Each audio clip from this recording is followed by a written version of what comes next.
Order! Order! You are an incorrigible delinquent at times. Behave yourself, man!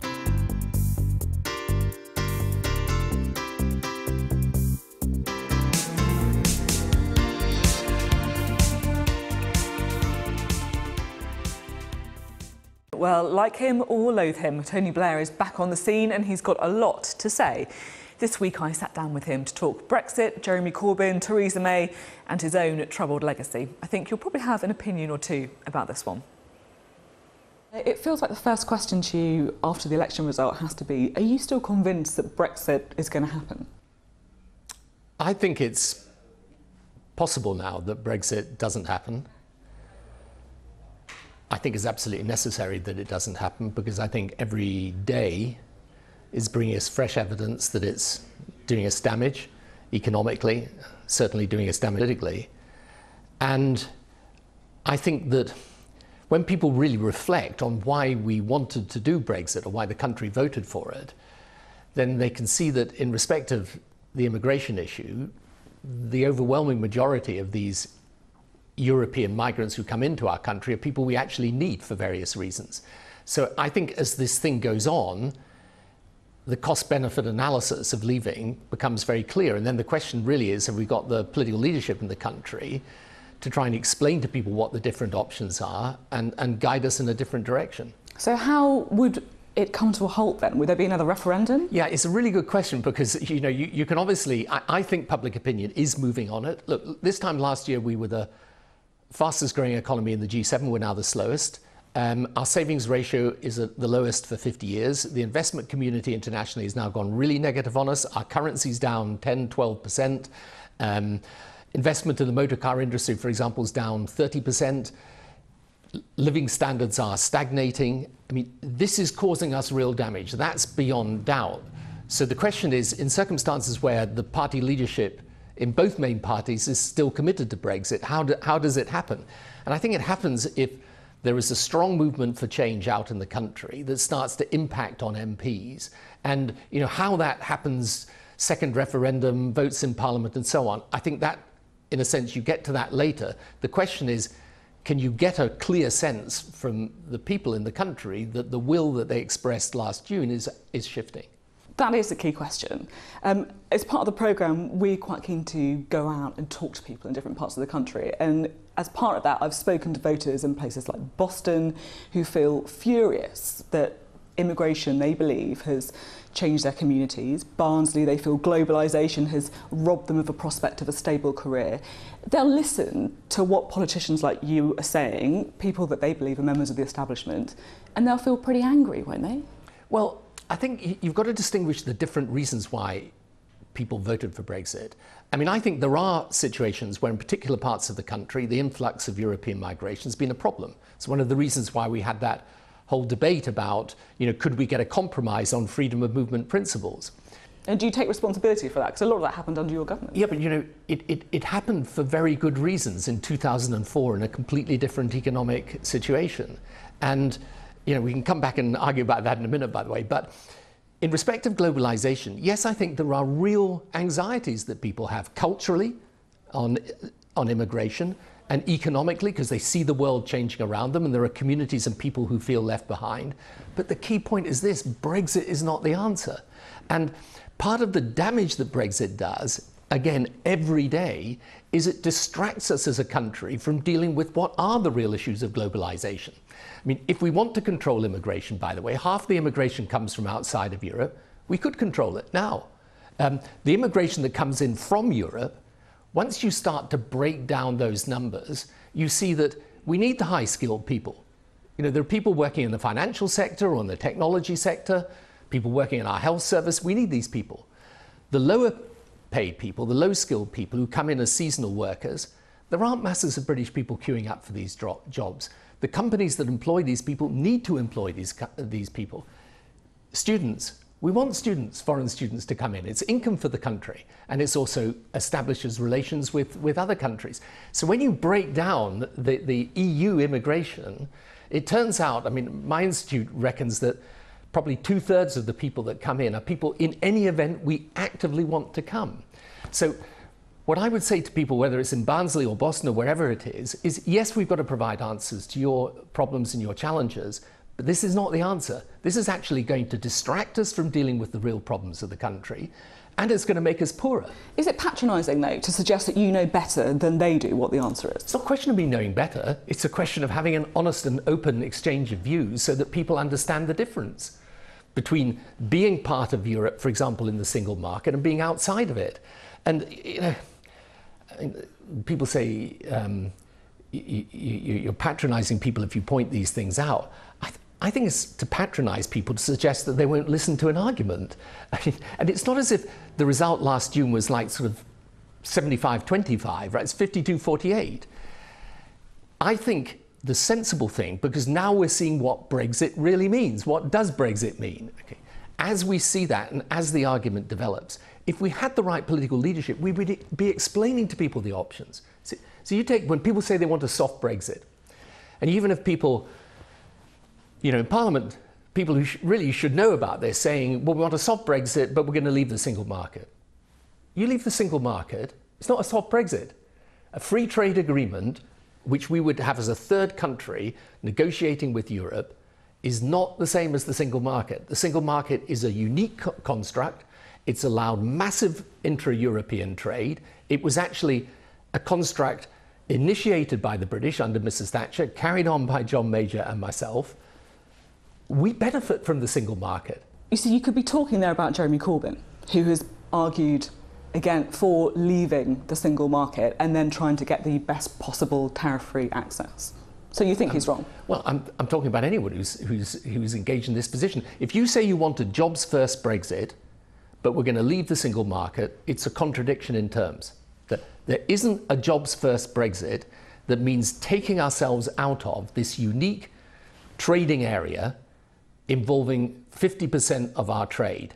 And if you add in leaving the customs union at the same time, you're talking about literally having to reshape the trading patterns of this country in a way that no modern developed country has ever been able to do. Do you think the Labour Party, with its current position of having a jobs-first Brexit, of having the best tariff-free access to the single market, to retain the benefits, is that deliberately deceptive? No, I don't think it's deliberately deceptive, but I think, for example, when people talk about tariff-free access, which is on the goods side, so you've got goods and services, tariff-free access on goods. Okay, you probably could negotiate that, but it's the non-tariff barriers that are the biggest problem. You're going to have customs checks.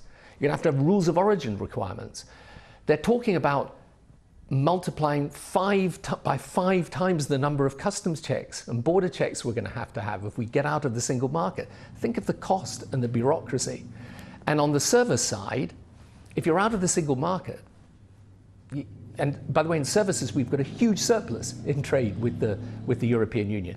If you're out of the single market, you're not going to get the same terms as you had in the single market unless you actually agreed to abide by all the European rules, in which case you might as well stay in it. So is Jeremy Corbyn providing an effective opposition then on Brexit? Well, I think the problem for the Labour leadership, both for Jeremy Corbyn and John McDonnell, is very, very simple. That I think a lot of people supported us at this last election on the basis that voting Labour was a way of stopping Brexit or limiting the mandate of Theresa May on Brexit.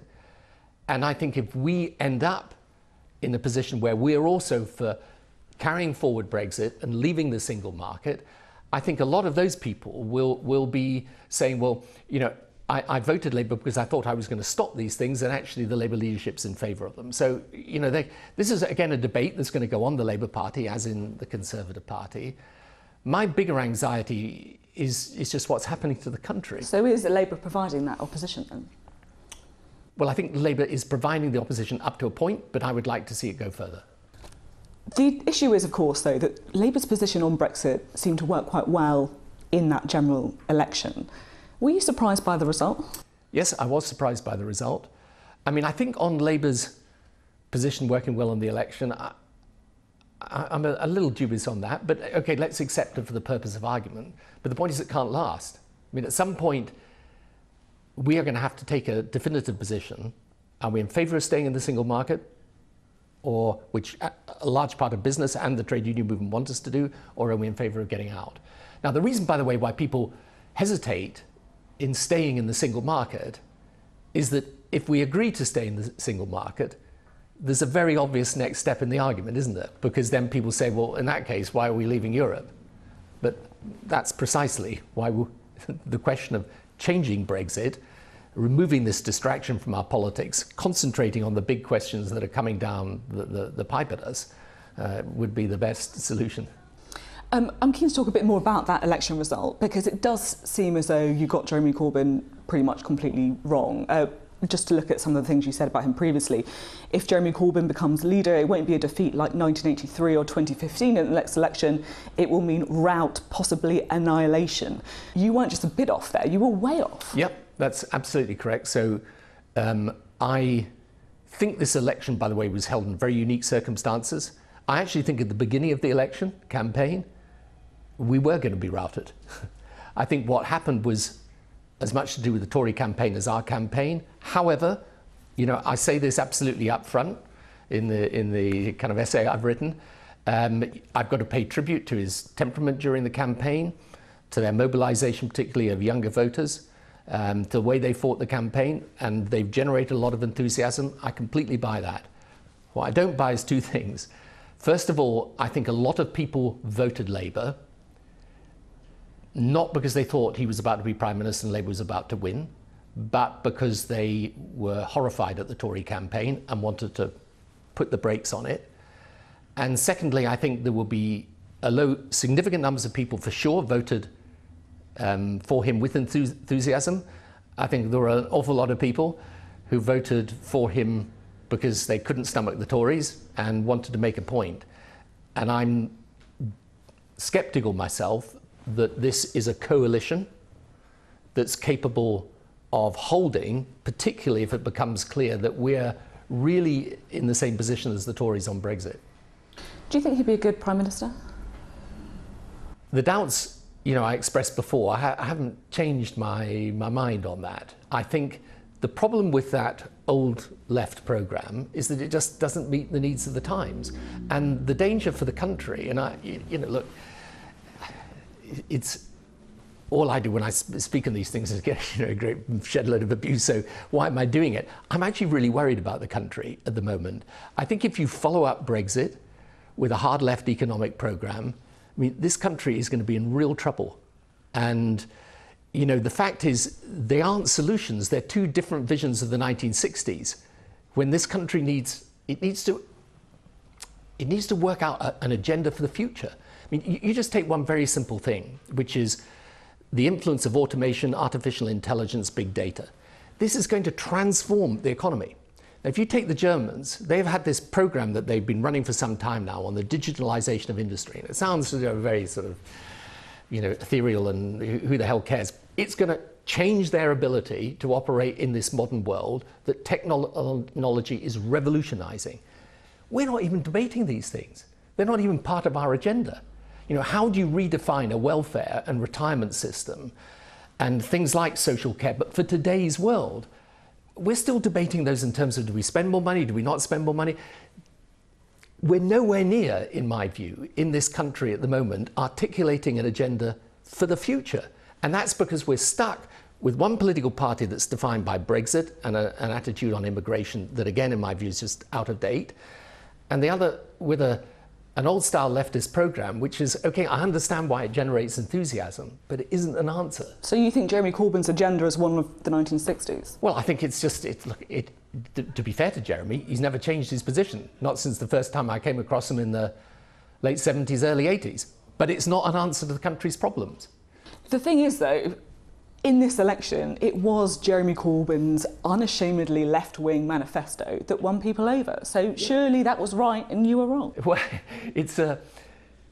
you're absolutely right that it did have an impact. That's true. But unfortunately, it doesn't make the policies right. And, you know, people say to me, well, centrism, you know, the type of centre-left progressive politics that I represent, or the centre-right, as, you know, that's had its day, it's gone. It wasn't on offer. And I do point out that neither party won a majority. And I still believe that provided the centre becomes the place to advocate change, because people do want change. They need change. In a world that's changing, we have got to change. Provided the centre becomes the place where you can start answering some of these questions, then I think that politics still has tremendous validity and tremendous support in the country, and it's better to provide the answers than just ride the anger. You talk about populism quite a lot in the article that you wrote about riding the anger. Do you see any similarities between Donald Trump on the right and Jeremy Corbyn on the left? Well, I think the populism of the left and right is essentially two different, they're two different facets of the same phenomenon, which is that people do feel angry. They feel insecure. This generation, I think, does not think that the next generation will do better than them. So that generational promise that's always been at the heart of Western politics is absent. But the fact is, neither's an answer. The answer, sure, we should have controls on immigration. It's important to control immigration. When I was Prime Minister, I fought a whole election campaign around immigration and the need to control it, actually. But being anti-immigrant in today's world, it's ridiculous. It's not, it's not going to improve our country. It's not going to give it a bigger stake in the future. And likewise, you go back down the path of unrestricted spending, nationalisation, more trade union power. Come on, this is the 21st century. So when people say to me, well, these policies are popular, I mean, I guess in the end, what I'm saying is, okay, I'm not sure they're quite as popular as you think they are, but let's assume you're right and they are popular. Doesn't make them correct, I'm afraid. Now, a little earlier in the interview, you talked about why do you do all this? Because you just get subjected to this torrent of abuse. There's been lots of sort of talk about social media abuse in recent days, and I know you're not on social media, but do you ever read it? Do you ever read any of it? Was it water off a duck's back? No, it's never water off a duck's back, because that would make you, frankly, insensitive. But it's not. I think nowadays you just have to be prepared. If you're going to step outside the door, you're going to get a lot of abuse. And I do think, this is a whole other topic for debate. I think there's a huge issue today in how information is traded and exchanged in a democracy. And I think the interaction of conventional media that's become fragmented, much more partisan, with social media, is creating part of this polarization of politics and the sense you've got two bits of the country really not talking to each other at all. I think that's dangerous for democracy long term. Does your family get affected by some of the abuse you get? Not particularly. I mean, they're pretty robust because they've lived with it for a long time. But although you're in a situation today where Leo's kind of 17 now, believe it or not, so they've got access to so much stuff, so I guess they can't help read it from time to time, but they seem to manage. Another politician who's having certainly a bit of a hard time recently is Theresa May. Do you feel any sympathy towards her? Yeah, I do, of course, because I know what it's like to do the job, and I think it's a very unsatisfactory situation where you've got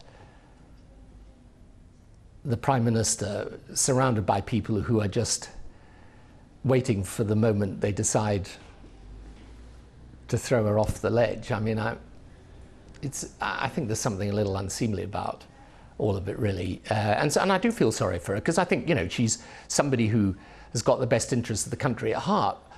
It's just that I profoundly disagree with her about Brexit. I understand why she thinks, look, the people have spoken, my job is to deliver that verdict. But I would just like to see more leadership and less followership. But you can perhaps empathise with the sharks circling. Look, when you've done the job, it's a small club of people, right? You've done the job, you realise it's very tough. It's a great privilege to do it, of course. But you're taking decisions all the time, every day, and you're under enormous pressure. And yeah, sure, the sharks are always circling. I'm keen to end by talking a bit about your legacy, because two of the fundamental parts of your legacy are now effectively being unpicked, which is the UK being at the forefront of the EU project and also your reforms to the Labour Party. I mean, have you failed? Well, I don't know so much of whether I've failed. Has opinion moved against those two positions? I'm not sure about that. I mean, one of the things I think is very important right now is to be, aware enough to say, look, politics has taken a turn in these last 2 or 3 years that I didn't really anticipate. And one thing for me is I'm back almost like a student of politics. I'm studying it and thinking about it and trying to work it out.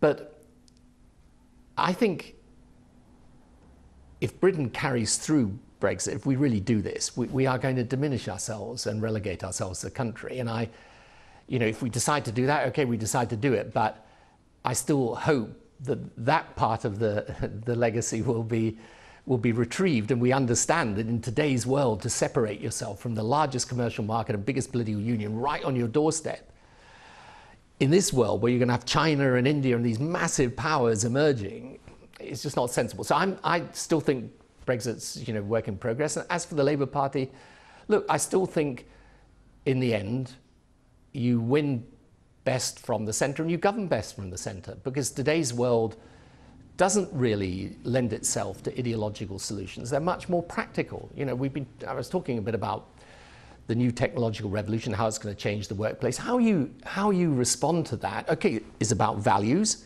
It's about making sure everyone gets access to the best technology can give. You make sure that people are protected through a process of change. That's where the values matter. But a lot of it's just going to be about understanding the way the world's changing and shaping policy to take advantage of the opportunities and mitigate the risks. So maybe it looks like these two things are these two parts of my legacy have been damaged, but let's wait and see.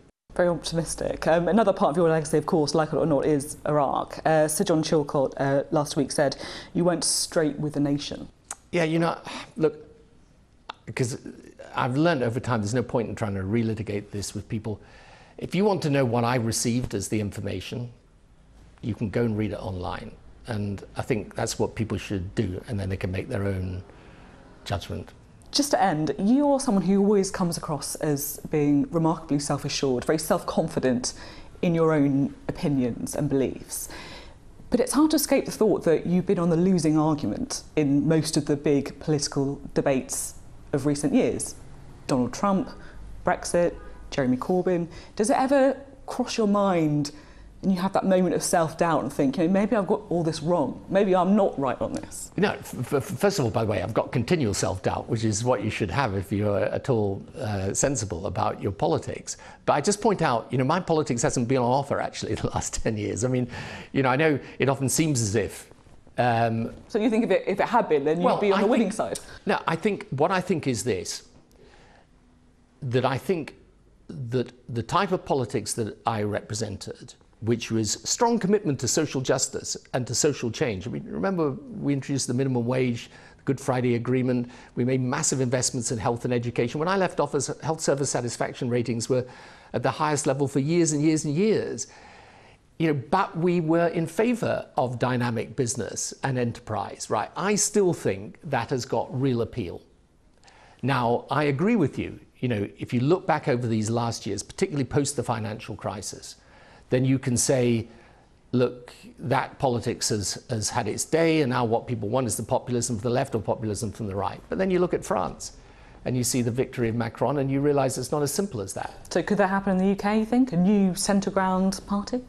Well, I'm not advocating new parties, but could it be that a politician, say, from either of the two main parties who was in that position, could they win?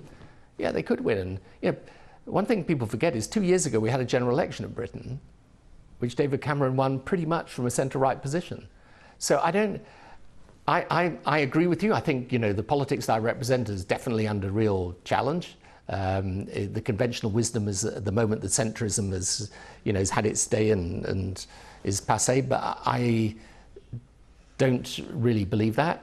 And in any event, by the way, even if it's what people want to do, it doesn't stop me believing in it and believing it's sensible. And I do think if we end up in British politics, as I say, with these two competing visions of the past, they're visions of the past, they're not of the future, we'll just do damage to ourselves. Tony Blair there.